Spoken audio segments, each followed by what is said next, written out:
তাহলে এখন আমি চলে আসছি ওই যে সেকেন্ড কথাটা বললেন, ট্যাক্স এফিসিয়েন্সি। আজকে এখানে যে ইনভেস্ট করছে, এখানে যে সেলফ স্পন্সরশিপ আসছে, তার উদ্দেশ্য কিন্তু মূলত উদ্দেশ্য হচ্ছে তিনি এবং তার পরিবার বিলেতে স্থায়ীভাবে নিবাস করবেন। তার সাথে কিন্তু টাকাটা পানিতে ফেলে দেবেন না, ওইটা সুইটেবল এবং ট্যাক্স ফ্রেন্ডলি হতে হবে। এই বিষয়টা একটু বলবেন।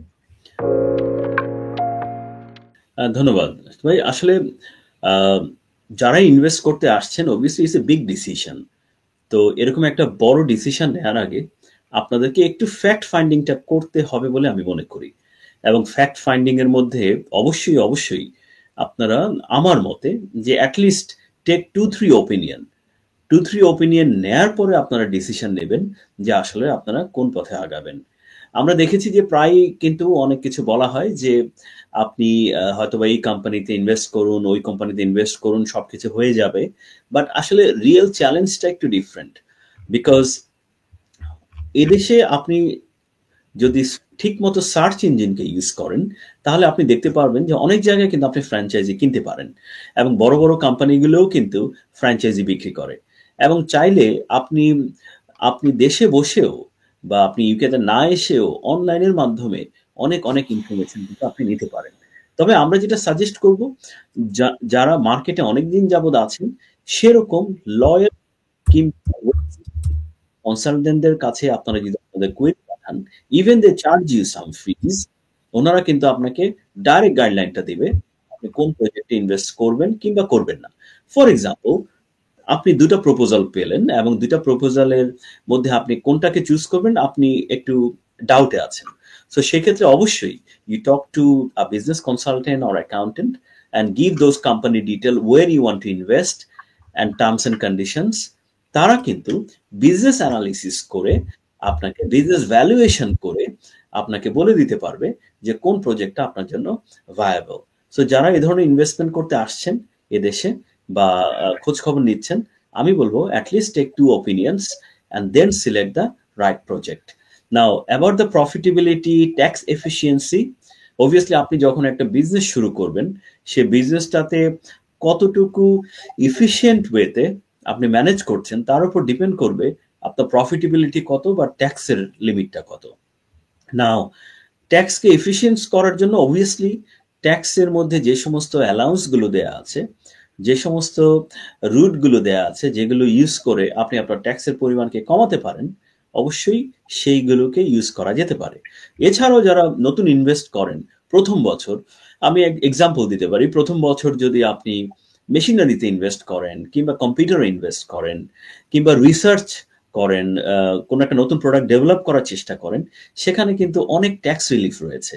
এবং সেক্ষেত্রে দেখা গেল যে আপনি যে খরচটা করে ফেলছেন, সেই খরচটা কিন্তু আপনাকে পরবর্তী বেশ কিছু বছর ট্যাক্স বেনিফিট দেবে আপনাকে।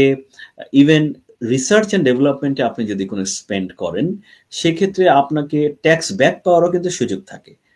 এছাড়াও আপনি প্রফেশনাল সাবস্ক্রিপশন, প্রফেশনাল ইকুইপমেন্ট, আপনার প্রফেশনাল ফিজ, ইভেন আপনি কোম্পানির ফর্ম করেননি কিন্তু প্রফেশনালদেরকে আপনি ফি পে করছেন, এই সবই কিন্তু লেজিটিমেট এক্সপেন্স। তো যে কোনো একটা বিজনেস ইনভেস্টমেন্ট করার আগে আপনি যদি একটা বিজনেস কনসালটেন্সি নেন, that will help you to understand and also to design a tax efficient system. এটাই আমি বলতে চাচ্ছি। এইখানে কোম্পানি হাউসে সুন্দর করে একটা তথ্য দেওয়া আছে, এটা কিন্তু অ্যাকাউন্টেন্সি বা লেম্যানের ভাষায় বলে দিয়েছে, যে বলতেছে যে তুমি ডিরেক্টর ইউকেতে না থাকলেও ইউকেতে কোম্পানি করতে পারবা। এখানে কিন্তু তার ইমিগ্রেশন স্ট্যাটাস, ন্যাশনালিটির কথা বলতেছে না। 16 বছরের। আমি একটু অ্যাড করে দিই নাশিদ ভাই, এটা হয়তো অনেকের লাগতে পারে। একটা জিনিস মাথায় রাখতে হবে সব সময়, company must have a UK registered address. Yes. তো একটা পয়েন্ট আমাদেরকে অবশ্যই মাথায় রাখতে হবে, company must have a UK registered address, but director can have a overseas residential address. Yes, that's the thing, that's the thing. এটা এখানে সুন্দর করে বলে দেয়া আছে। এটা তার মানে হলো ঢাকায় বসেও, ঢাকার ধানমন্ডিতে বসেও কেউ শেয়ার হোল্ডার হতে পারছে এবং তার ঢাকার ঠিকানাই সে দিতে পারছে as a residential address, but company must have a UK registered address. So এইটা যখন হবে, আপনি জানেন অনেক এজেন্ট তাদের অ্যাড্রেস ইউজ করতে দেয়, জি ভার্চুয়াল অফিস আছে, সেইভাবে কিন্তু you can form your company.